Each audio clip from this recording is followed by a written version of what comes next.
नमस्कार, स्वागत है आप सभी का अश्विनी क्लासेज में।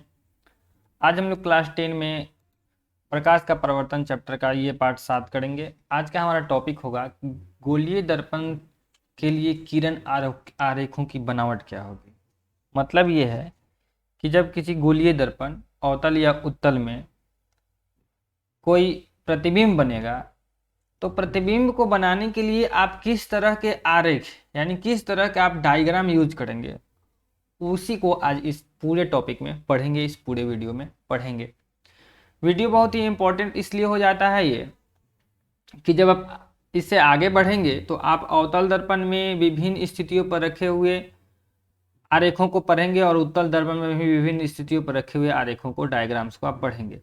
यहाँ से आपका बेसिक क्लियर ये होगा कि आखिर कहाँ पे कोई वस्तु रखी रहेगी तो उसका जो आपतित किरण है वह कहाँ होगा और कहाँ से वह परावर्तित होगा, ये चीज़ आप इस पूरे वीडियो में समझेंगे।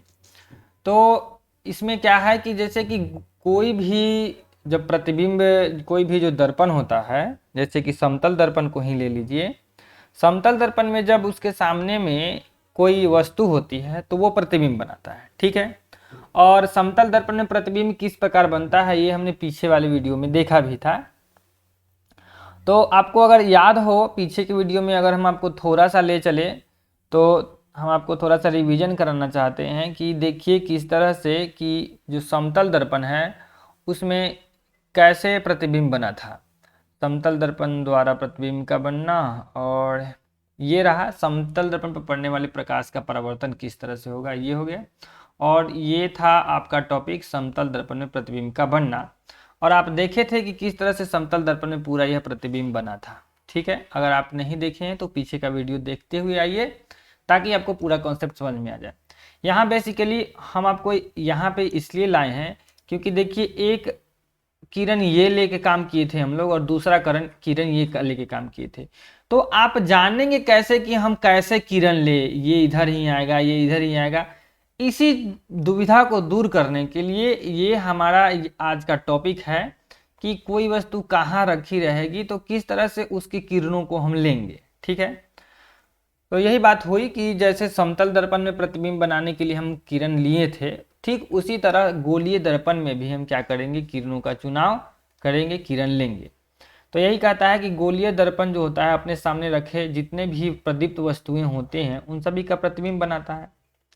और गोलीय दर्पण द्वारा प्रतिबिंब के निर्माण के लिए वस्तु के किसी बिंदु से कम 2 किरण तो लेना पड़ेगा, तभी कम से कम 2 जो किरण होंगे तभी तो आपस में कटेंगे और तभी तो वहां जाकर प्रतिबिंब का निर्माण होगा, प्रतिबिंब बनेगा। जैसा कि आपको पिछले वीडियो में बताए हुए भी है कि जब 2 परावर्तित किरणें आपस में टकराती हैं तो जहां पे टकराती हैं वहीं पे क्या होता है, प्रतिबिंब का निर्माण होता है। या जहां पे टकराती हुई प्रतीत होती है, आभास होता है कि जहां वो टकरा रही है तो वहीं पे क्या होता है, प्रतिबिंब का निर्माण होता है। तो ये कहता है कि कम से कम हम 2 किरण लेंगे। अब बात यह है कि परावर्तन के बाद ये किरणें जिस बिंदु पर मिलेंगी या जिस बिंदु से मिलती हुई प्रतीत होती है, जिस बिंदु पर ये या तो मिल जाएंगी और नहीं तो मिलती हुई प्रतीत होंगी, वहीं पे वास्तविक प्रतिबिंब बनेगा या फिर आभासी प्रतिबिंब बनेगा।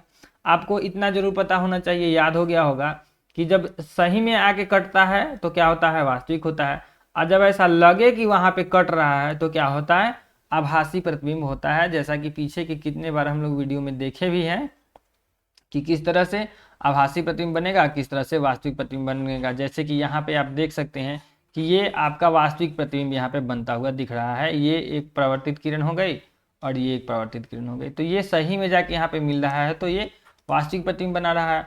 और यहाँ पे अगर आप देखेंगे ध्यान से तो ये देखिए, ये ऐसा लग रहा है कि यहाँ से जा रहा है, ये इस तरह से लग रहा है, एक्चुअल में है नहीं, यहाँ पे कटा। तो ये यहाँ पे क्या बनाता है, आभासी प्रतिबिंब। तो इस तरह की चीज़ों को हमको अभी की वीडियो में देखना है। तो यही कह रहा है कि या तो आभासी प्रतिबिंब बनाएगा नहीं तो काल्पनिक प्रतिबिंब बनाएगा, वास्तविक या फिर आभासी या फिर काल्पनिक। आभासी को हम लोग काल्पनिक भी कहते हैं, इमेजिनरी भी कहा जाता है। यहाँ विशेष स्थितियों में हम निम्नलिखित किरणों को ले सकते हैं, मतलब कि कुछ स्थितियां हैं जिनको हम लोग यहाँ पे पढ़ेंगे और उसके अकॉर्डिंग क्या करेंगे, अपना किरण का चुनाव करेंगे।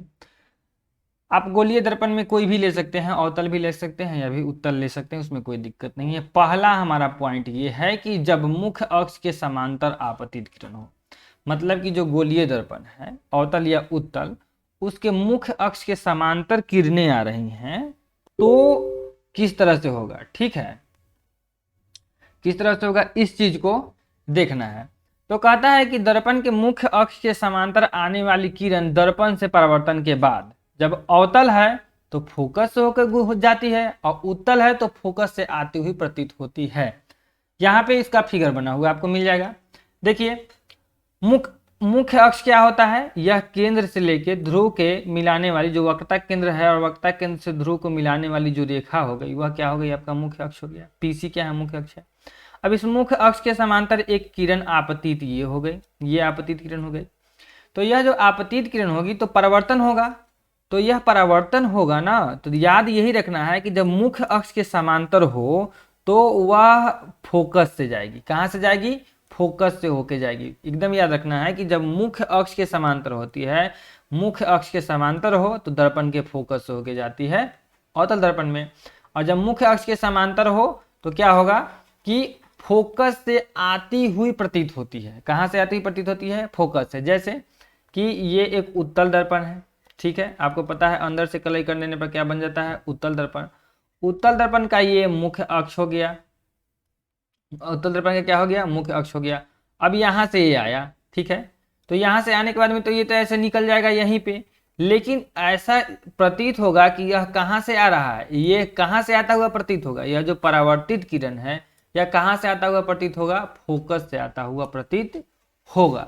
तो पॉइंट 1 में यही पढ़े हम कि मुख्य अक्ष के जब किरण, मुख्य अक्ष के समांतर जब किरण आपतित होती है तो अवतल दर्पण में फोकस से होके जाती है और उत्तल दर्पण में फोकस से आती हुई प्रतीत होती है। अब है कि फोकस की दिशा में ही आपतित हो जाए, मतलब कि ये अवतल दर्पण है और ये उत्तल दर्पण है, तो कहता है कि डायरेक्टली फोकस से ही गुजरे। डायरेक्टली कहाँ से गुजरे, फोकस से ही गुजरे, तब इसका क्या होगा। तो कहता है कि जब कोई किरण दर्पण के फोकस F की दिशा में आपतित होती है तो वह परावर्तन के बाद दर्पण के मुख्य अक्ष के समांतर निकलती है।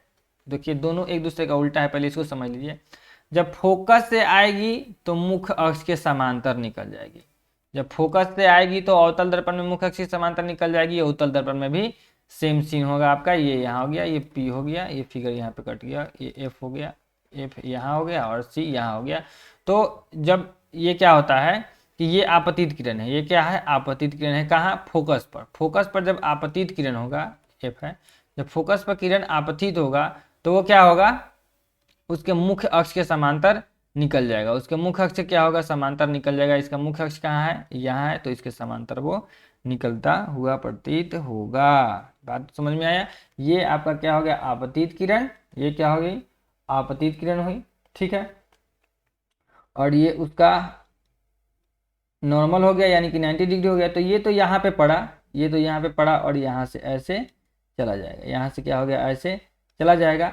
तो ये चीज हो गया, ठीक है, किसके समांतर, मुख्य अक्ष के समांतर। ये मतलब कि ये दोनों के बीच का दूरी कभी नहीं घटे। समांतर समझते हैं ना, समांतर का मतलब होगा कि दो रेखाओं के बीच की दूरी कभी नहीं घटे, वही है समांतर। तो ये चीज याद रखना है कि उत्तल दर्पण में जब फोकस के समांतर कोई किरण आ रही हो, फोकस के समांतर कोई किरण आ रही हो, फोकस की तरफ कोई किरण आ रही हो, तो यहाँ से जब उसका परावर्तन होगा तो एकदम मुख्य अक्ष के समांतर होगा। ये आई और ये गई, ये आई और ये गई। कैसे गई, तो मुख्य अक्ष के समांतर गई, ठीक है। अब हम क्या बोलें कि पहला दूसरा एक दूसरे का उल्टा है। कैसे, कहता है कि जब मुख्य अक्ष के समांतर है तो फोकस से होके जाएगी, और जब फोकस से आती है तो मुख्य अक्ष के समांतर जाती है। दोनों एक दूसरे का उल्टा हुआ। तीसरा हुआ कि वक्रता केंद्र की दिशा में आपतित हो, मतलब कि जो किरण है वह वक्रता केंद्र से आए। कहाँ से आए, वक्रता केंद्र से आए, वक्रता केंद्र से होके आए। अब आपको एक बात याद हो और नहीं याद है तो फिर से याद कर लीजिए कि वक्रता केंद्र से कोई किरण अगर दर्पण पर आता है तो वह किरण पर अभिलंब होता है, यानी कि 90 डिग्री होता है। वक्रता केंद्र से कोई किरण अगर दर्पण पर पड़ रही हो तो वह किरण क्या होती है, उस पर अभिलंब होती है, यानी कि 90 डिग्री का कोण बनाती है। तो देखिए ये अभिलंब के साथ में आपतित किरण कितना डिग्री का कोण बना के आ रही है, 0 डिग्री का कोण बना के आ रही है। अब ये समतल दर्पण वाला में इस चीज को समझाए थे कि अभिलंब के साथ में यह कितना डिग्री का कोण बना के आ रही है, 0 डिग्री का। तो कितना डिग्री का कोण बना के जाएगी, 0 डिग्री का कोण भी बना के जाएगी। तो यही चीज हो गया कि जो किरण दर्पण के वक्रता केंद्र सी की दिशा में दर्पण पर पड़ती है तो परावर्तन के बाद उसी पथ पर वापस लौट जाती है। कारण क्या है? क्योंकि वक्रता केंद्र दर्पण पर अभिलंब बनाता है और चूंकि आपतित किरण और अभिलंब के बीच का कोण 0 डिग्री हो गया तो परावर्तन कोण भी कितना हो गया? 0 डिग्री हो गया परावर्तन के नियम से। यह कौन सा दर्पण है? अवतल दर्पण, और यह उत्तल दर्पण है। इसमें भी यही सीन है कि ये यहाँ पे आया, यहाँ ऐसे। अब लगेगा कि यहीं से ही लौट के भी क्या हो गया? चला गया। अब है कि ध्रुव की दिशा में, मतलब डायरेक्ट ध्रुव पर ही पड़ जाए तो क्या होगा? डायरेक्ट ध्रुव पर ही पड़ जाए तो क्या होगा? तो देखिए यहाँ पे हमारा पॉइंट P है, पॉइंट P है, ये यहाँ से इस तरह से आया, ठीक है। अब देखिए C पर से क्या होता है? C जो होता है इस पर कितना डिग्री का कोण बनाता है? हमेशा 90 डिग्री का कोण बनाता है। तो यह 90 डिग्री जो है, यह जो 90 डिग्री है, इसके साथ में ये अगर I का कोण बनाता है तो लौट के कितना से जाएगा? I के बराबर ही जाएगा। परावर्तन के नियम से नहीं पढ़े हैं कि जो अब आपतित किरण आपतन कोण के साथ में अभिलंब के साथ में जितना कोण बनाती है, आपतित किरण अभिलंब के साथ में जितना का कोण बनाती है उतना ही का के कोण परावर्तित किरण अभिलंब के साथ में बनाती है। तो परावर्तन के नियम से हम क्या पढ़े हैं कि I और R बराबर होते हैं, तो जितना डिग्री का कोण यह इसके साथ बना के आएगी उतना ही डिग्री का कोण बना के चली भी जाएगी। सेम सीन आपका उत्तल दर्पण में भी होगा। ये रहा उत्तल दर्पण, ये इसको ऐसे ऐसे कलर कर दिए, ये पॉइंट P है। अब कहता है ध्रुव की तरह आपतित है, तो ये ध्रुव पे आपतित हो गए। और यह वक्रता केंद्र इस पर क्या है? अभिलंब है, ये अभिलंब है। तो अभिलंब के साथ में अगर I का कोण बना रही है तो I के बराबर ही एक R का कोण बनाते हुए वो निकल जाएगी। तो ये सीन था आपका कि जब हमको दिया रहे, कोई सिचुएशन दिया रहे, तो हम किस तरह से उसका परावर्तन कराएंगे। फिर से एक बार रिवाइज कराते हैं आपको कि जब मुख्य अक्ष के समांतर आए तो फोकस से आती है या फिर आती हुई प्रतीत होती है, ठीक है। जब फोकस की दिशा में आए तो मुख्य अक्ष के समांतर जाएगी, ठीक है। जब वक्रता केंद्र की दिशा में आए तो उसी पथ पर वापस क्या हो जाएगी? लौट जाएगी। और जब ध्रुव की दिशा में आए तो जितना का कोण अभिलंब के साथ बनाती है उतना ही का कोण ये बनाते हुए निकल जाती है। तो ये आपका हुआ आज का टॉपिक समाप्त। आपको कहीं कोई परेशानी हो तो आप हमें कमेंट में लिख सकते हैं। आप अगर अभी तक इस चैनल से नहीं जुड़े हैं तो इसको सब्सक्राइब कर लीजिएगा। आगे आने वाले वीडियो में हम गोलीय दर्पण में बने प्रतिबिंबों के बारे में पढ़ेंगे, और सबसे पहले हम पढ़ेंगे कि अवतल दर्पण के सामने जो विभिन्न दूरियों पर रखे हुए वस्तु होते हैं उनके प्रतिबिंब कहाँ बनते हैं, कैसे बनता है, उनका प्रकृति कैसा होता है। एक न एक नंबर जरूर आपको उससे पूछता है। और फिर हम अवतल दर्पण के उपयोग पढ़ेंगे अगले आने वाले वीडियो में। तो मिलेंगे आपसे नेक्स्ट वीडियो में, तब तक के लिए जय हिंद।